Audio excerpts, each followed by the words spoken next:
Hello and welcome back to the channel. This is launching an RS7.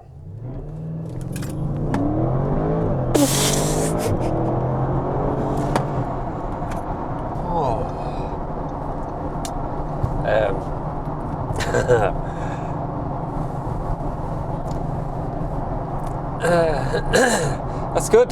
That's good. Oh, my neck. Right, so we'll just do a quick tour of some of the styling because you have eyes and you can see it's amazing looking. It's a great looking car. The front has a real menace and aggression to it. You have some carbon fiber strips here, down here on the wing, and these lights do a cool little dance. Yeah, real menace, real aggression, and I love it. Plus you have real grills here, and you can actually see the intercoolers through it, which is a nice little peep show. And a kind of a bulge of menace on the bonnet. Now, as standard, the RS comes with 21-inch alloys, but today we have the 22s. So the tires are 285, 30, 22, which basically means wide, thin, massive. Beneath that, we have some bright red RS calipers that are, I believe, technically called bleeding massive, and you'd want them to have the stopping power for this beast. They look good too. Yeah, they look really good. God. So that menace and aggression from the front translates to the back also. It's a 40mm wider track, so it's got these sexy hips on it, and it's got a really squatted stance and has that aggression just built into it. It's got a great look from the back. That's also helped by some carbon fiber trim here and these very large exhausts that would fit two of my fists in, I reckon. I think they're the largest on any Audi at the minute, so that tells you all you need to know, really. Yeah, it's really nice at the back too, isn't it? Just have a look. Oh, and the lights at the back do a little dance as well.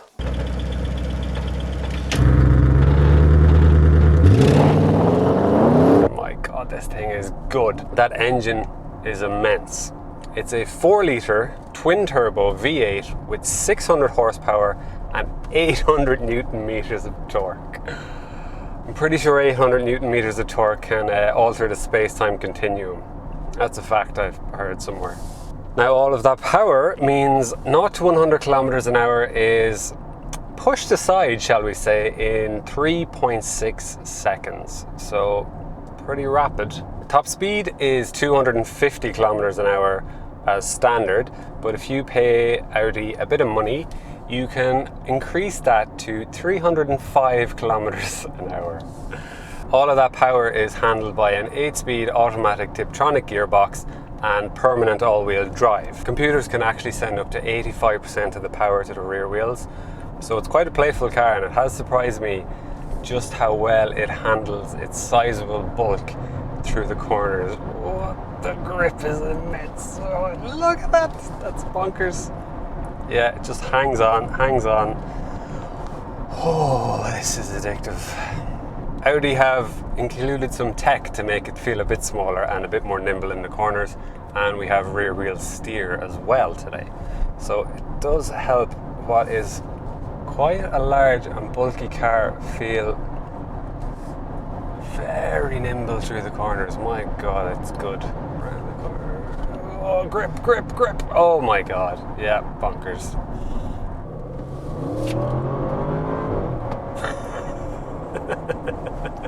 Oh, that never gets old.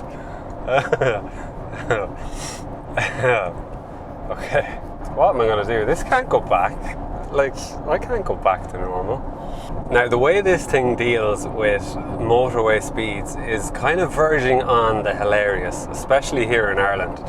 Top speed, obviously, 120 kilometers an hour. And when you are doing that, you get the sense that the car is a bit unimpressed with you. It's like 120. That's what we're doing, is it? 120. That's all we're doing. Yeah. Sorry, that's all we can do here. All right. Okay. Alright, fine. It's so unimpressed by it, it even tells you here on the dials in front of me. So we're doing 100 kilometers an hour now, and it is using 9% of its power and 30% of its torque.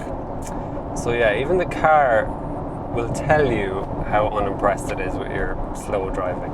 It's so indifferent to the speed. It's a weird sensation. Like, I suppose 600 horsepower and 800 NMs, this car is going to be quite relaxed doing 120 kilometers an hour. And as I said, it really is. And it's just scratching the surface of what I could do. God, I wish I lived in Germany. Really wish I lived in Germany. Could just take it out in the Autobahn and really see what we're dealing with. You can see that's what this car is for grand touring across Europe, munching up the miles and keeping a smile on your face the whole way.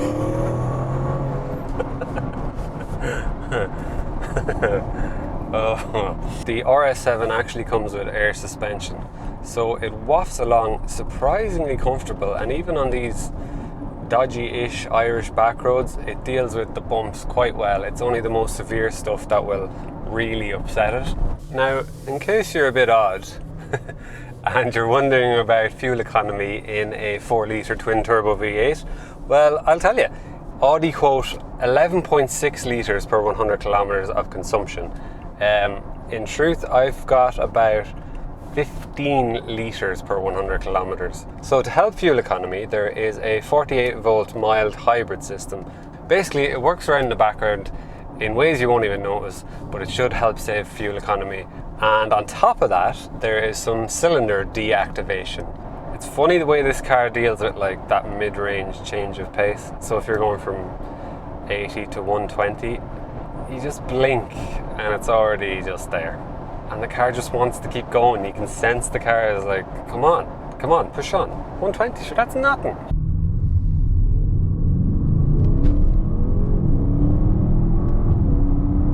Now, if you want to change gears yourself, you have the option of flappy paddles here on the steering wheel. Changes are basically imperceptible, so we'll drop down a few here. So we're in 6, 5, 4, 3, 2, go, change. I can't even feel it. I actually can't feel anything. So unsurprisingly, you can kind of configure everything in this car. You can configure the drive system, the suspension, the steering, and how loud the exhaust is.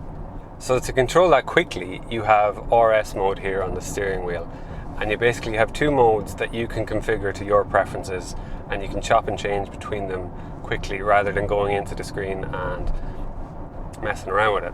So there are times when it does sound a tad muted, but when you do put it in performance mode, and I'm not sure if it's fed into the cabin, but it has a heavy metal growl to it that is just very impressive. I'll see if I can encourage it out.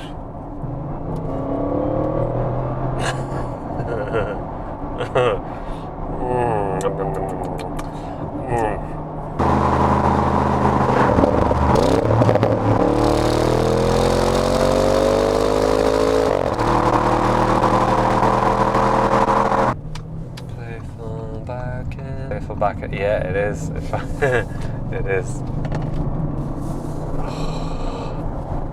Yeah, that back end, you can dance it a bit, and it doesn't feel.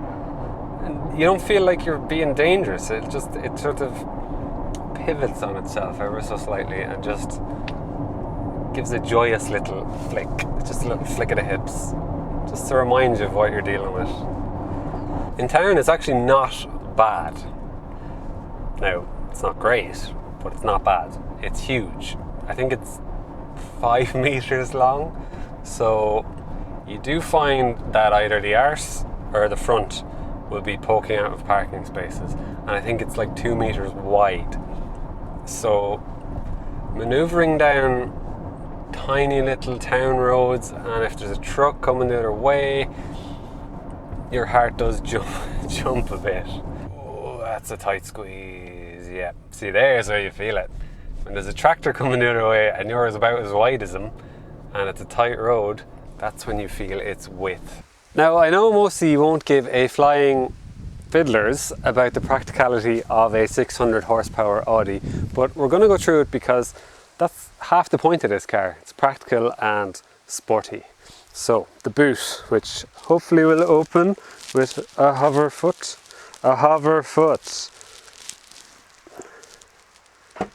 It's simple, yeah. To reveal 535 litres of space. If you fold the seats down flat, you get 1,390 litres of space. So you can actually use this as a four-wheel drive 600 horsepower van. The back is pretty good too. I really wouldn't be too upset back here. Headroom is cutting it close, but you do expect that for that sloping roof. Legroom is good behind myself. I wouldn't have any complaints there. You have nets as well. Ooh. And you have a screen down here where you can control your own aircon and a 12 volt charger. We have a nice leather armrest, some cup holders, tiny bit of storage. The middle, whoops, no, maybe not for full grown people, but smaller people, happy out.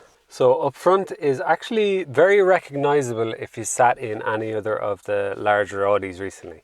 Firstly, the steering wheel is just a work of art. It's got red stitching, perfect size, feels right in your hands, and you get reminded with an RS badge just down here.